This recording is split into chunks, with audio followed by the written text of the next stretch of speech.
Dunia usaha menyambut positif upaya pemerintah yang mulai melakukan pendistribusian dan vaksinasi COVID-19. Para pengusaha menilai vaksinasi adalah salah satu jawaban untuk menggairahkan kembali roda perekonomian. Diharapkan program vaksinasi juga dibarengi optimalisasi bantuan penguatan modal pada kalangan UMKM.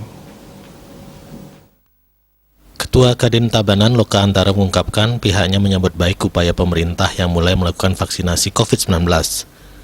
Menurutnya, upaya tersebut memberi angin segar karena jika vaksinasi bisa cepat dilakukan, maka pemulihan ekonomi dan dunia usaha akan bisa cepat juga diupayakan.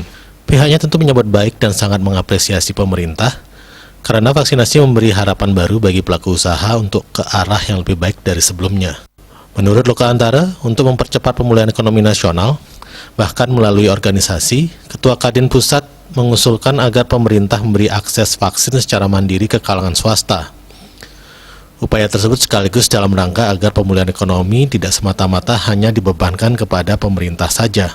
Selain itu, dia berharap khusus di kalangan pelaku UMKM, dalam upaya pemulihan ekonomi tentunya juga dibarengi dengan optimalisasi dalam penyaluran sejumlah bantuan penguatan permodalan usaha saat ini. Asumsinya, pandemi COVID-19 yang sudah cukup lama berlangsung ini telah membuat banyak pelaku usaha kecil terdampak, sehingga pelaku UMKM memerlukan modal usaha dengan suku bunga ringan untuk bisa kembali bangkit maupun mengembangkan usaha sejalan dengan bangkitnya keoptimisan pelaku usaha dengan adanya vaksin COVID-19.